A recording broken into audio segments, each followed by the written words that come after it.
Good afternoon, and thank you for joining us. With me today are Dirk Van de Put, our Chairman and CEO, and Luca Zaramella, our CFO. Earlier today, we sent out our press release and presentation slides, which are available on our website. During this call, we'll make forward-looking statements about the company's performance. These statements are based on how we see things today. Actual results may differ materially due to risks and uncertainties. Please refer to the cautionary statements and risk factors contained in our 10-K, Q, and 8-K filings for more details on our forward-looking statements. As we discuss our results today, unless noted as reported, we'll be referencing our non-GAAP financial measures, which adjust for certain items included in our GAAP results. In addition, we provide our year-over-year growth on a constant currency basis unless otherwise noted.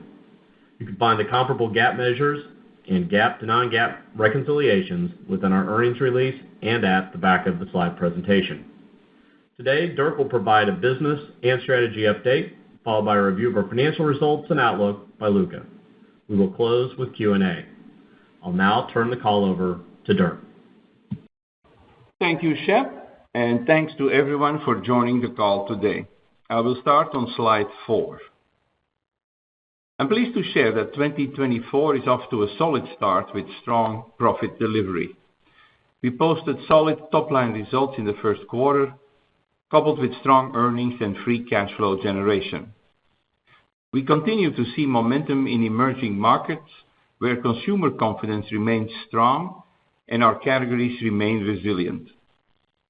There were a number of one-off factors that affected our sales in the quarter, such as the disruption with some of our European clients and the boycott of Western products in the Middle East and Southeast Asia. We delivered another quarter of strong gross profit dollar growth through ongoing cost discipline and sound pricing. And we also continued our track record of strong free cash flow generation of more than $1 billion this quarter. To accelerate our strategy of global snacking leadership and drive sustainable long-term growth, we're continuing to invest significantly in our brands and capabilities, driving distribution gains, and harnessing synergies from our recently acquired assets. While our operating environment remains challenging and dynamic, our teams are focused and agile in dealing with the short term as well as executing against our long-term growth strategy. While surprising but temporary, the cocoa inflation does not affect the fact that our categories remain durable and our growth opportunities remain sizable. Turning to slide 5, you can see that organic net revenue grew 4.2% this quarter, with adjusted gross profit dollar growth of 11.6%, enabling us to continue investing in the business. We continue to increase our A&C spending year over year in the high single digits, which is driving consumer and customer loyalty for our iconic global brands, as well as our local jewels. Adjusted EPS grew 16.3%, and we generated $1 billion in free cash flow. While many food and beverage segments are showing softness so far this year, and I'm now on slide 6, our core categories of chocolate, biscuit, and baked snacks are still demonstrating relatively more resilience and lower elasticity than the broader food universe. Consumer confidence varies by region, with North America and Australia and New Zealand mixed, while Europe is improving and emerging markets remain strong. Shoppers in many markets are becoming increasingly sensitive to the absolute price point, driving them to choose smaller pack sizes in both biscuits and chocolate. And at the same time, consumers in our snacking categories remain very loyal to the brands they know and love. In North America, we're seeing increased promotional intensity combined with a significant shift in sales to non-tracked channels, including club stores, dollar stores, and emerging e-commerce platforms. Lower income consumers feel pressured, and we see that pressure weighing on their frequency in the category, especially among brands that skew more to that group. In Europe, consumer confidence is stable. While volume growth has slowed, the chocolate and biscuit categories are holding better than the broader FMCG landscape, and we're hearing increased optimism about the go-forward economic outlook. Emerging markets remain a strong growth driver, with consumer confidence driving resilient demand and low elasticity. Consumers in emerging markets are particularly interested in premium offers, enabling us to expand our range with new on-trend formats and pack sizes. Turning to slide 7, it is important to underscore that despite short-term marketplace volatility, we remain focused on advancing our long-term growth strategy by reinvesting in our brands and people, driving strong execution, reshaping our portfolio, and scaling sustainable snacking. We continue to increase our focus on our attractive and resilient core categories of chocolate, biscuits, and baked snacks, and we remain on track to deliver 90% of revenue through these core categories by 2030. For example, we're investing significantly to support our Cadbury brand's 200th anniversary in the United Kingdom this year, with a multi-channel consumer activation promoting the brand promise of generosity. At the same time, we're strengthening store availability, visibility, and execution around the world. During the first quarter alone, we added around 100,000 directly served stores in emerging markets. We are also harnessing the power of recent acquisitions by capturing synergies and driving growth. For example, we successfully completed a significant system integration in our Ricolino business this quarter, which boosts our ability to fully leverage the expanded routes to market in Mexico, particularly in the traditional trade. The combined Mondelez and Ricolino system paves the way for significantly expanded distribution in key categories, including chocolate. Additionally, we are making continued progress on our environmental and social sustainability agenda. Just a few weeks ago, we earned validation for our Net Zero by 2050 roadmap from the Science Based Targets initiative, demonstrating that we are on the right path towards combating climate change. We also deliver significant improvements in advancing our mindful snacking priorities, including enhancing nutrient and ingredient profiles, promoting active lifestyles, and empowering consumers to make more mindful eating choices. I do encourage you to read our annual Snacking Made Right report, now available on our website, to learn more about our sustainability strategy and to review our full-year sustainability performance data.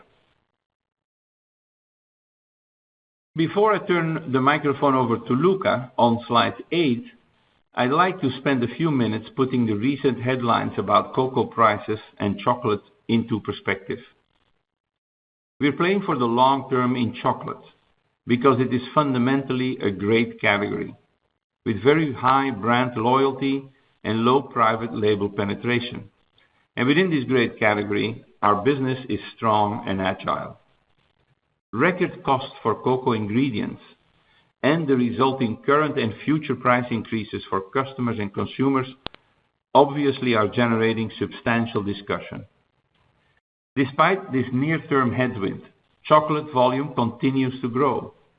And within this growing category, we remain structurally advantaged, with large opportunities still ahead. We are confident in our chocolate business for 4 main reasons: our cocoa coverage strategies, our approach to pricing, our supply chain, and our iconic brands. First, it is important to underscore that our coverage strategies have proven advantage versus market dynamics in the last few months. We are fully covered for 2024 and well protected heading into 2025. Our teams continue to monitor the market very closely to put ourselves in the best position possible.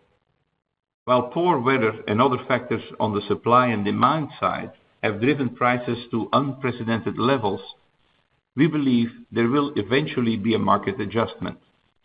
We're confident that our teams are putting in place the right strategies to provide future flexibility. Luca will provide some additional details in a few minutes. Second, we continue to implement sound pricing strategies, including both headline pricing and revenue growth management.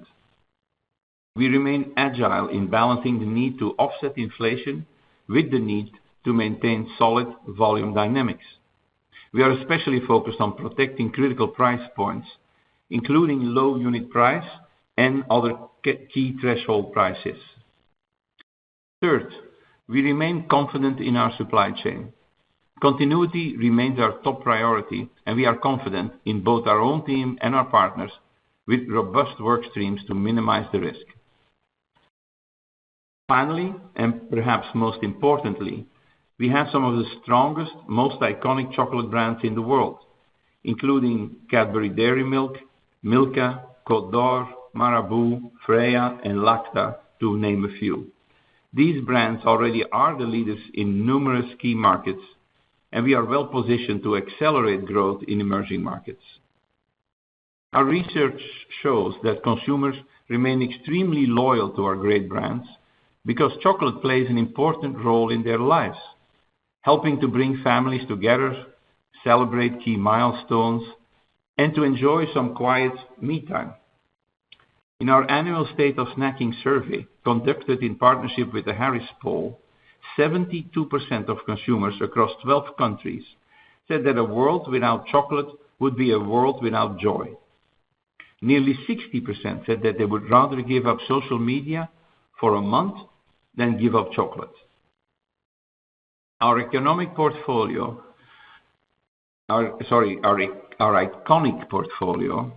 strong brand loyalty, and advantaged geographic footprint make us particularly well positioned to take advantage of these consumer trends.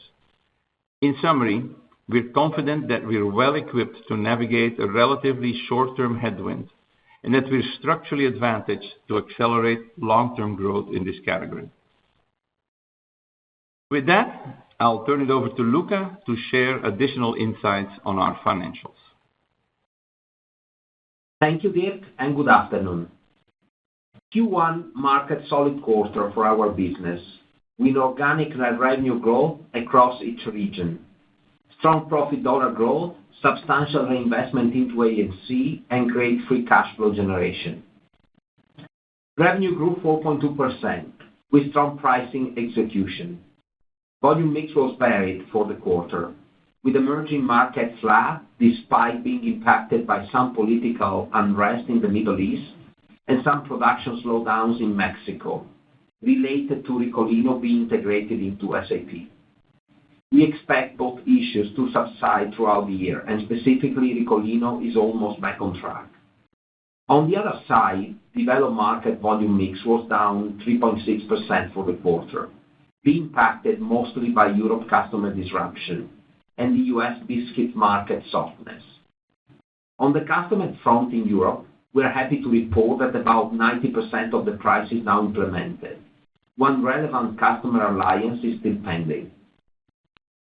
Total revenue for emerging markets grew plus 8.3%, underpinned by strengths across a number of key markets, while developed markets grew 1.4% with solid results from Europe, despite customer disruption and strength from our North America growth channels and Canada.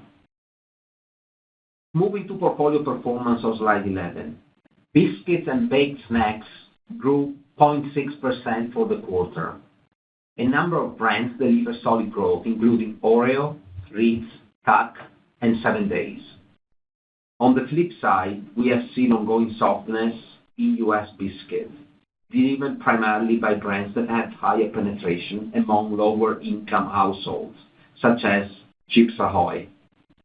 This dynamic has impacted frequency and contributed to the decline in volume mix. Chocolate grew 5.8%, with significant growth across both developed and emerging markets. Volume mix was down 1.6%, driven by customer disruption in Europe. Cadbury Dairy Milk posted strong growth, while we saw solid increases from Milka despite customer disruption. There is an element of Easter timing in these results, but we believe it to be material. We also deliver solid growth with several of our local jewels, including Lacta in Brazil, Freia in Norway, Marabou in Sweden, and Hu in the U.S. Gum and candy grew 12.9%, driven by continued momentum and strength in key markets, including China, Mexico, and Western India. Let's review market share performance on slide 12. We held or gained share in 40% of our revenue base, with strength in chocolate as well as in gum and candy. This strength was offset by softer results in our U.S. biscuits business. Turning to regional performance on slide 13. Europe grew 4.4% in Q1. Execution was strong in the quarter, with a number of key countries delivering strong growth through solid pricing and excellent Easter execution, which led to share gains. This strength was partially offset by volume declines associated with expected customer disruption. While dollars were up more than 20% and including significant A&C investments. We have now landed the vast majority of pricing in Europe. One customer alliance is still ongoing, which will cause some additional disruption in Q2, but the business remains in line with our expectations. North America grew 1.3% against an exceptionally strong compare of more than 16% in Q1 last year. Growth channels, including club and e-commerce and Canada, delivered strong results. However, overall volume mix declined as a result of ongoing softness in food and mass. This softness has been consistent with the overall market and driven primarily by less frequency from lower-income households. We are working to ensure our offers and activations continue to provide value to this consumers cohort, and we continue to build that into our plans moving forward. We remain encouraged by our activation plans in key products such as Oreo, DDP expansion, and growth channels as we move through the year. North America OI increased by 2.1%. AMEA grew 5.9% for the quarter. China delivered another strong quarter with low double-digit growth, fueled by initiatives to enhance brand equity in Oreo, Chips Ahoy, and Stride. India grew high single digits, driven by continued strength in chocolate and distribution gains, while Australia, New Zealand, and Japan also delivered a robust quarter for growth, coupled with strong share gains. Like last quarter, boycotts in the Middle East and Southeast Asia impacted results. We believe this dynamic will begin to moderate in the second quarter and remainder of the year.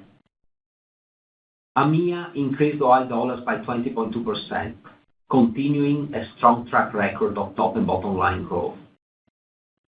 Latin America grew 7.1% with strong price execution and a slight volume mix decline of -1.2%. It's important to note that Argentina is now capped at 26%, and this is not reflected in the base year comparison for Latin America. Argentina contributed more than 11 points to Latin America growth in Q1 '23, but only 1.8 points in Q1 '24. So we expect the underlying growth rate in LATAM to appear understated for this year. Having said that, reported dollars growth continued to be strong for this segment. Volume mix was softer in the quarter, primarily due to some product availability in Mexico associated with the Ricolino SAP go live that resulted in some production temporary slowdowns. These issues are mostly behind us, but we're still working to rebuild inventory. Consumer confidence and demand in Mexico remain quite robust, and we expect to see improved volumes as supply chain catches up as Q2 progresses. Brazil WACAM continued to be strong, both in terms of volume mix and revenue, while Argentina is impacted by unprecedented inflation and subsequent pricing and volume softness. Latin America delivered OI growth of more than 33%. Strong pricing and the continuation of gum and candy momentum drove these results. Turning to page 14. In Q1, we saw strong double-digit OI and gross profit dollar growth of more than $380 million, driven by top-line strength and ongoing cost efficiency. It is important to note that the impact of cost inflation will be a more significant headwind in the remaining quarters than what we saw in Q1 as a result of our favorable cocoa pipeline compared to the current market prices. Next to EPS on slide 15. Q1 EPS grew more than 60% in constant currency, Most of this growth was driven by operating gains, and despite some currency headwinds, we grew adjusted EPS at reported Forex by 10.5%. Turning to slide 16 and cash flow, we delivered $1 billion of free cash flow for the quarter. We also repurchased $600 million in stock during the quarter. We will continue to remain opportunistic for the remainder of the year as it relates to share buybacks. Our balance sheet also remains strong, as leverage ended at about 2.5 times.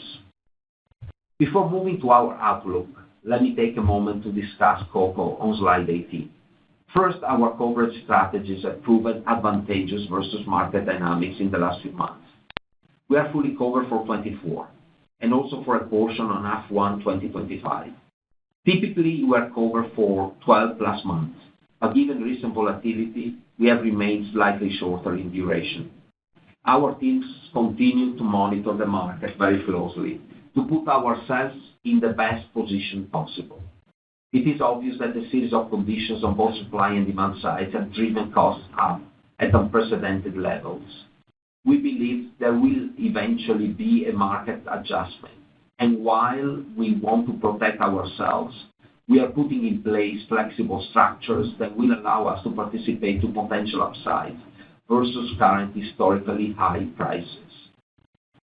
On the other side, we continue to execute against our pricing strategies to offset input cost inflation using both headline price and revenue growth management. Chocolate has shown strong growth over the past several years with very durable volume and elasticity despite significant pricing, particularly as we have some of the strongest brands in the category. However, we will remain agile in our approach to pricing in order to balance the need to offset inflation with the need to maintain solid volume dynamics. This means we will protect critical price points such as low unit price and key thresholds across our footprint. We also remain confident in our supply chain. Supply chain remains priority one, and we are confident in our supply chain and that of our partners with ongoing work streams to minimize risks. Turning to our outlook on slide 19, our outlook for 2024 remains unchanged. We continue to expect on-algo delivery for revenue, earnings per share, and cash flow.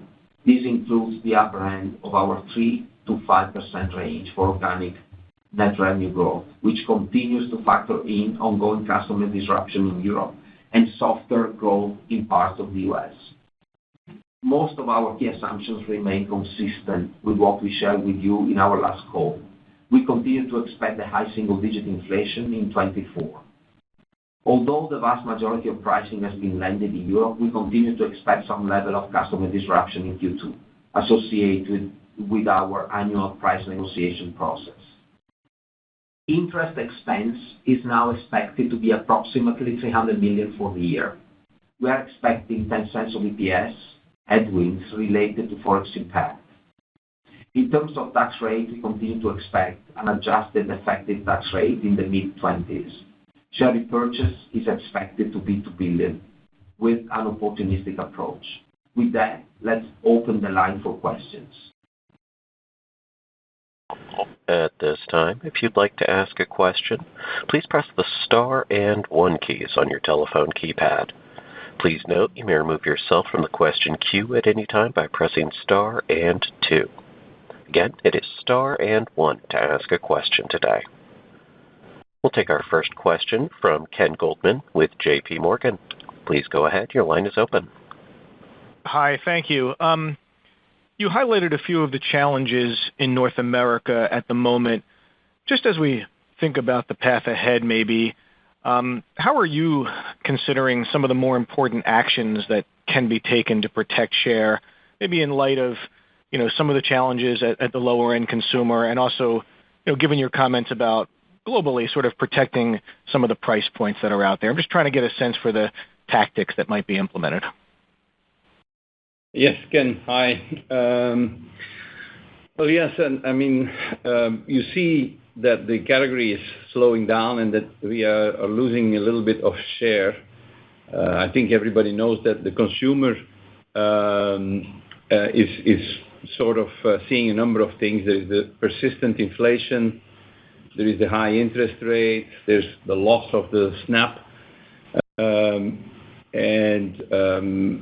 there's also the recent not so great job market. So consumer confidence, which was so and so up to today, I think now we just learned that it took a real dive this month.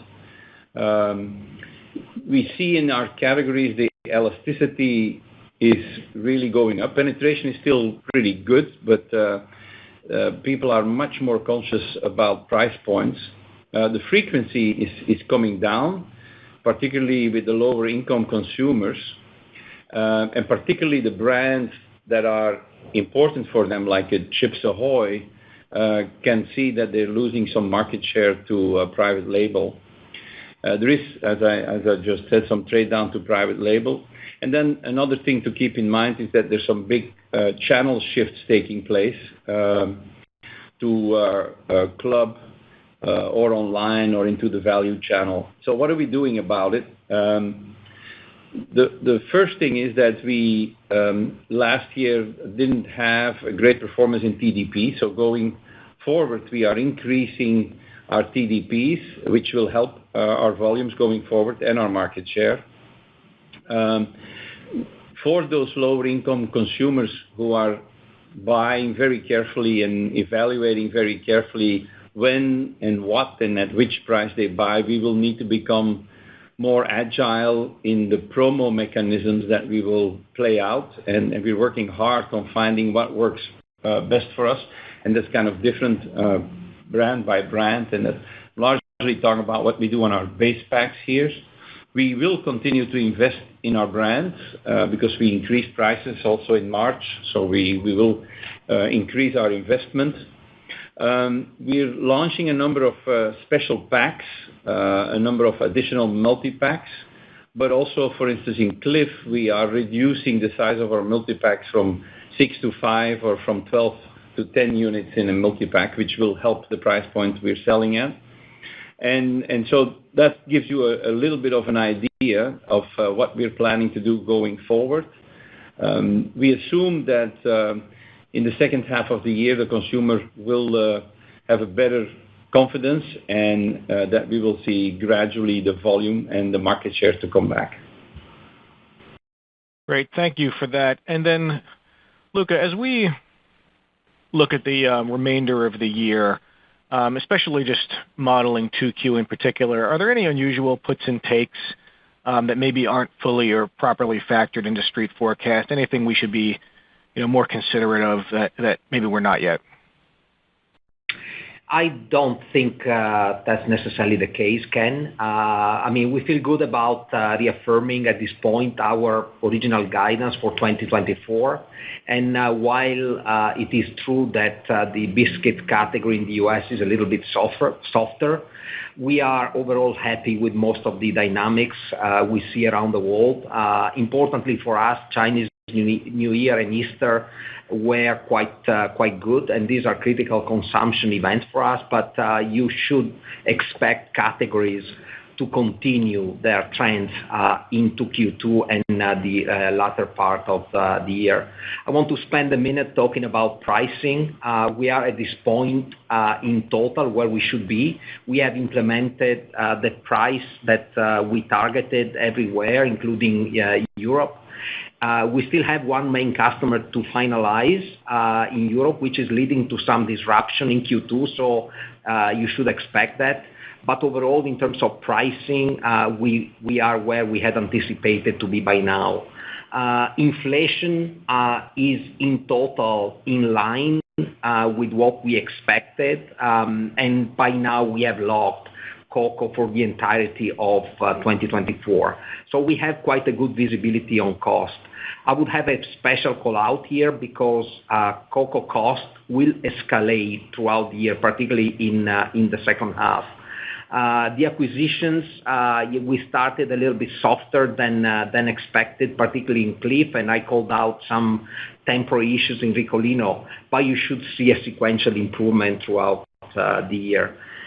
Maybe another couple of points to bear in mind. Elasticities are planned in line with what we have seen in Q1, but we might see a little bit of an uptick, particularly in chocolate. But as we mentioned a few times, we will continue to support our brands, and we will not vacate critical price points, particularly in emerging markets. And we have planned for the same type of softness that we have seen in Q1 as far as the biscuit category goes. But we would expect our share to improve over time as we are revisiting some of the promo mechanics, particularly around brands like Chips Ahoy. I mentioned that Ricolino is already recovering, so we should see good growth in Latin America going forward. And finally, as far as earnings go, we continue to make progress in removing stranded costs related to the gum business. So I don't expect, any particular change in dynamics into Q2 specifically, but we should see, particularly on volume, some sequential improvement as we go through the year, as we land some of the price negotiation, particularly in Europe. Very helpful. Thank you. Thank you, Ken. We'll take our next question from Brian Spillane with Bank of America. Please go ahead. Your line is open. Hey, thanks, operator. Good afternoon, Dirk, Luca. Hi, Brian. Hey, so just my first question is just, can you give us a little bit more color perspective on emerging markets? I mean, you talk about in the press release, or you talk about in the prepared remarks how the elasticities have been, pretty good considering how much pricing.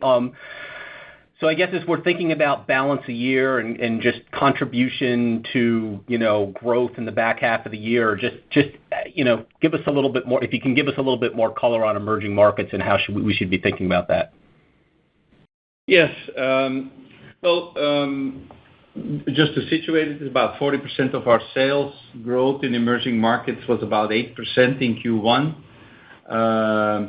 We are seeing growth in reported dollars, top and bottom line, so solid, robust performance. If I look at the different markets, China, we had low double-digit growth with strong share gains. You know that China for us is a combination of selling more in the stores where we already are, but also a big drive in distribution. That will continue for the rest of the year, and we expect that China will be strong. India, we had high single digits, same sort of dynamics, continue to increase our share in the market and increasing our distribution. India probably won't show the same amount of growth that we've seen in previous year. We expect a bit of a slowdown there, but still expecting a positive year in India. Then Mexico, Luca already commented, Mexico was a bit was low single digit, driven by some issues with the system implementation in the merging Ricolino with our business. But we are gaining shares. Our offtake is good. We had some issues in supplying the market. And now that the system is done, we will really start to work that route to market expansion. So we're expecting, once we get through these short-term issues, that we will see some strong growth in Mexico. And then Brazil was mid-single digit, gaining share, pretty good gaining distribution. Price points are a bit of a discussion there, but we also expect Brazil to look pretty good. So in the four biggest emerging markets for us, we feel pretty good about where they are and what we expect for the rest of the year.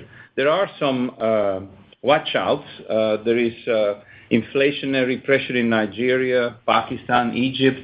In the Middle East and Southeast Asia, we have the boycotts of Western products that are affecting us. So not everything is great, but we do believe that emerging markets this year will be giving us sustainable growth. We will get back to volume growth.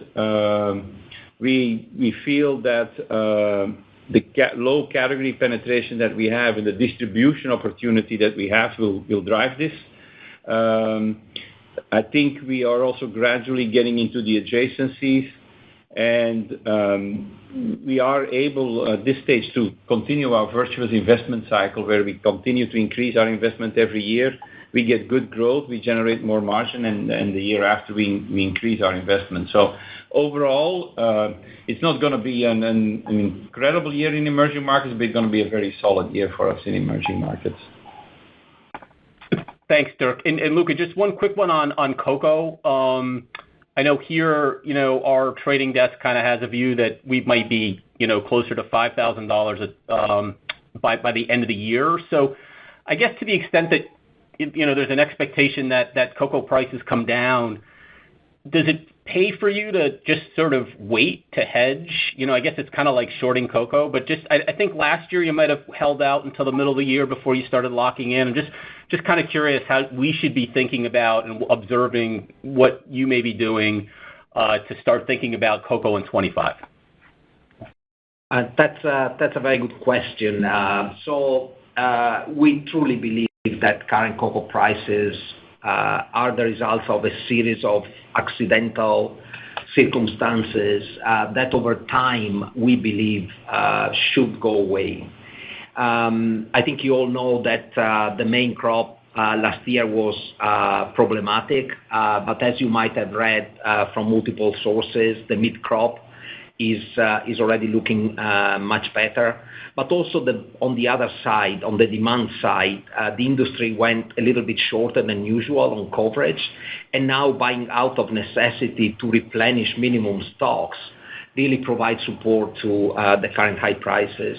I think in this context, we truly believe that the current market structure does not warrant the current market prices. And so the question becomes, when is a correction going to take place? And most likely the answer is in September, October, as the data for the new crop becomes available. We cannot stay still until then. We will have to protect ourselves, but our implementation strategy for 2025 is around flexibility. And so we are putting in place very flexible structures, namely pure vanilla call options. We bought a few where price of those options was very affordable, I would say, particularly in light of today's prices. But we are putting in place multiple structures that would allow us to participate in a potential market correction. So you're absolutely right. We believe the market is overreacting, that current prices are not sustainable, and should the correction happen, which we expect towards the end of Q3 most likely, we will be ready to take advantage of lower prices. Now, I don't want to give you the false impression that we're not going to have inflation in cocoa in 25, because reality is in 2024 we are covered at materially better prices than current market. So you might want to take a look at the total mark-to-market in the non-GAAP to adjusted GAAP results. Yeah, thanks, Luca. Appreciate that. Yeah, we were looking at that, actually. Pete Galbo pointed out to me just how big the gain was. So definitely get that piece. All right, I'll let you guys go. Thank you. Thank you, Brian. We'll take our next question from Robert Moskow with TD Cowen.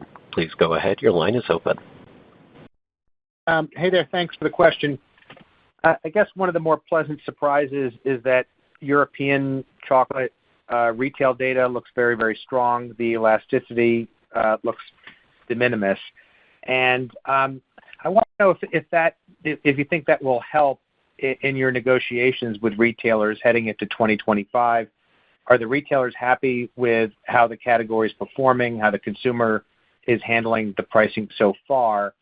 Does that help at all?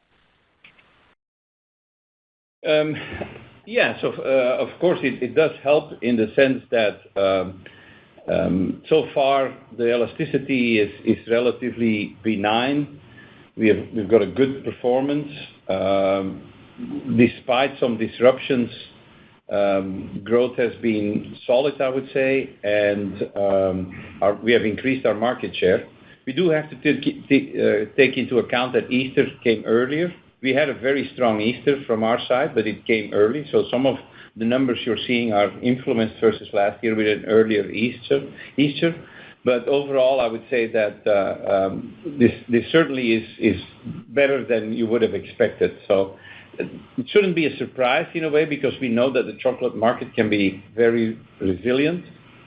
We also are continuing to invest quite heavily. And consumer confidence in Europe, I would say, is stable. There is some uptick in elasticity, but overall, it's better than you would have expected, and maybe even a little bit more positive than what we currently are seeing in the U.S. Going forward, I think it helps to see a strong category, that we are performing well. Of course, the retailers see the cocoa pricing as well as we do. So it will help the discussions going forward. I wouldn't say that it's going to be simple, but there will be an understanding that if cocoa prices remain relatively high, that there will need to be more price increases that need to be implemented. And I think we're helped by the data that we can provide. And we also have to see what's going to happen with elasticity going forward as the new chocolate prices get implemented. Because when you have seasonal like Easter, the consumer not necessarily is fully aware of the price difference. When they start to see their tablets now in the normal shelf, that's when they will fully realize elasticity. So we will need to see where that is heading. But overall, yes, very positive on what is going on with chocolate in Europe. Okay, great. Thank you. Mm-hmm. We'll take our next question from Steve Powers with Deutsche Bank. Please go ahead. Your line is open. Great. Thanks. Good evening, guys. I wanted to talk a bit about. Hi.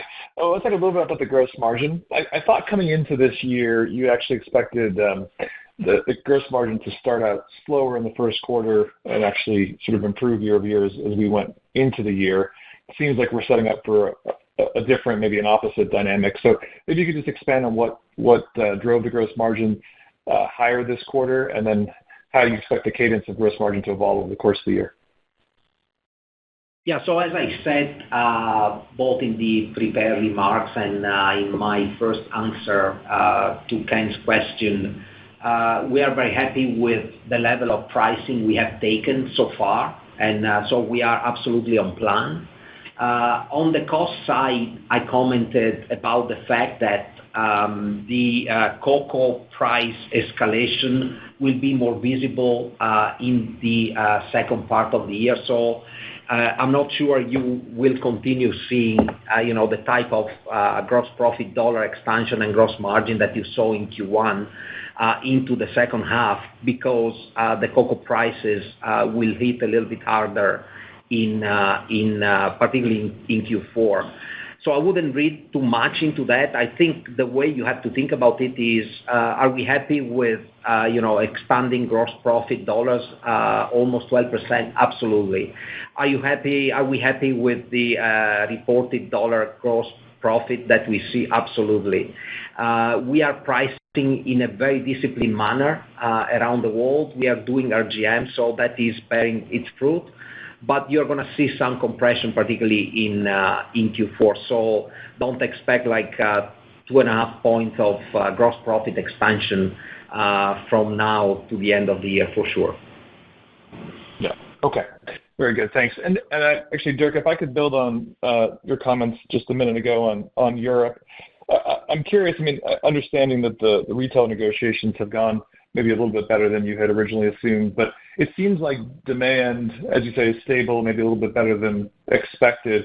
I guess, is it better than you would have expected? And if so, does that, how does that, influence your plans for the balance of the year? Are you leaning in a bit harder into Europe to take advantage of those better conditions?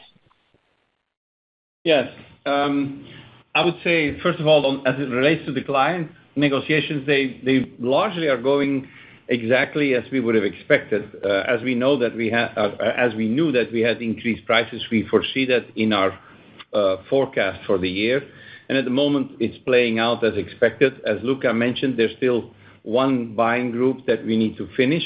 Hopefully, we will do that in the coming weeks. and then we should be done for a while. As it relates to the current situation in Europe, obviously there will be a recuperation because we have not been delivering for a while, some clients. And as we get agreements, we start to fill the pipeline again, so that will help us.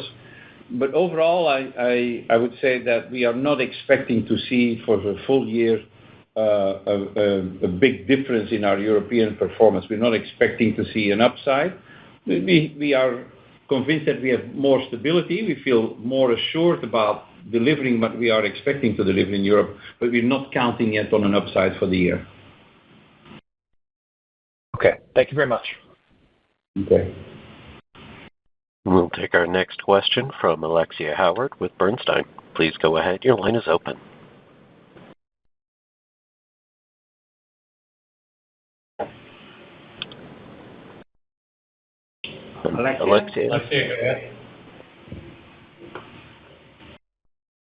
Alexia, your line may be muted.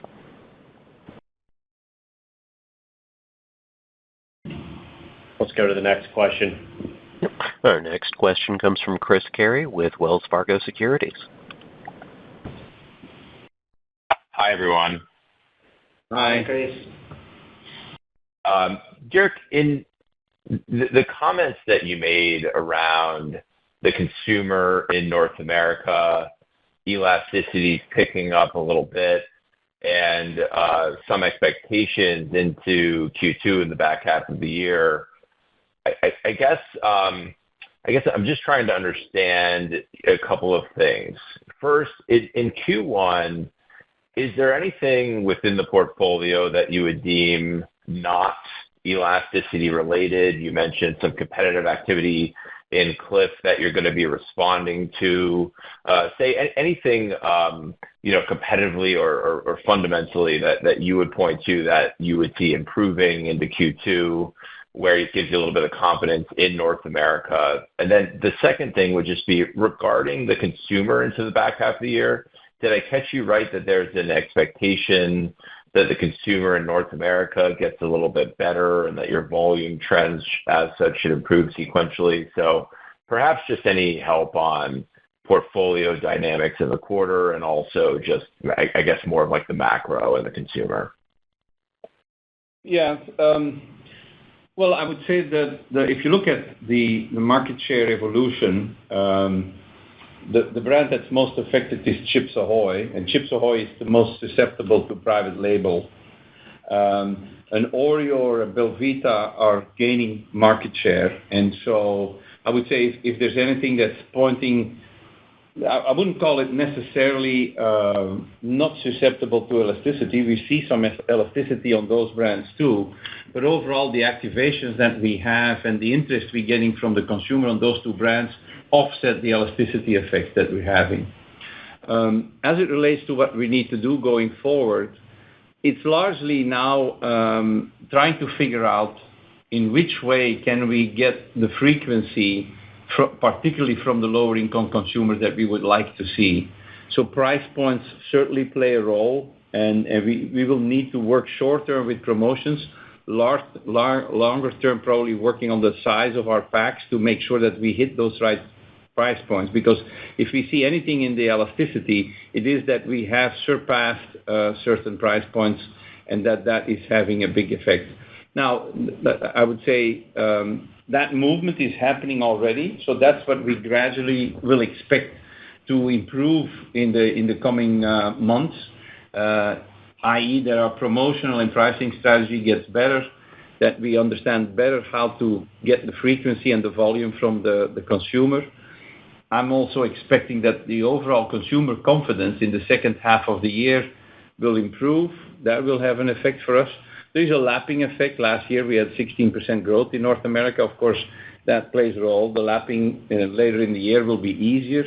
Those are the things that I would see that make me believe that the second half of the year will look better for us in North America. Okay, thank you. One quick follow-up on cocoa. Luca, you gave a lot of helpful commentary around some of the things that you're going to be doing or are doing now contractually, and you also have an expectation in September and October.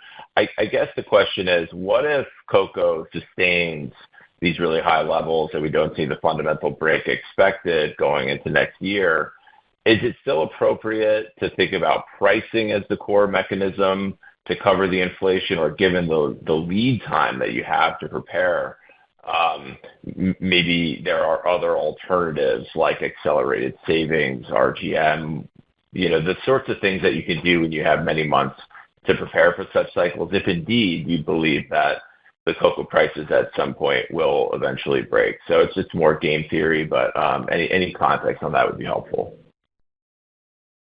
I believe it's absolutely critical for us to get ready for potentially cocoa staying at these levels. I just want, though, to call out one thing, which is the forward curve for cocoa is heavily inverted. And that means, in general, that even today we could potentially get physical coverage into 25 at cheaper prices than the current spot price that we see today. But rest assured that as a company, we are looking at all possible scenarios. And as a matter of fact, we are taking a fresher look at some of the costs we have, making sure that we try to understand the level of flexibility that we have. We are looking thoroughly into additional RGM. We will stay absolutely true to the concept of protecting price point, particularly in emerging markets. We are not going to move the LUP, low unit price points, in India, for instance. But we will be looking into potential RGM in terms of promo, in terms of downsizing, etc. So to say that we will have to make sure that elasticity stays in control. In the end, we are going to be managing 25 in light of what we think a more plausible cocoa level is, despite the fact that it might still be very high, because we fundamentally believe that in a couple of years' time, tops, the cocoa price will correct. And at that point in time, we will have to have retained our volume, our share, our competitive advantage, both in developed and in emerging markets. And that's the way we're looking at this. But rest assured, we are looking at all possible scenarios, and we're going to be sitting down soon with the teams to make sure that we put in place already all the possible actions that would allow us to go through a potential worst-case scenario in 2025.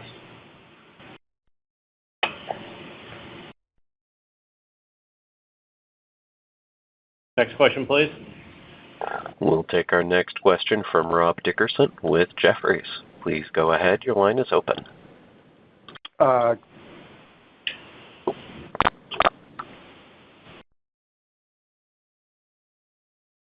are you there?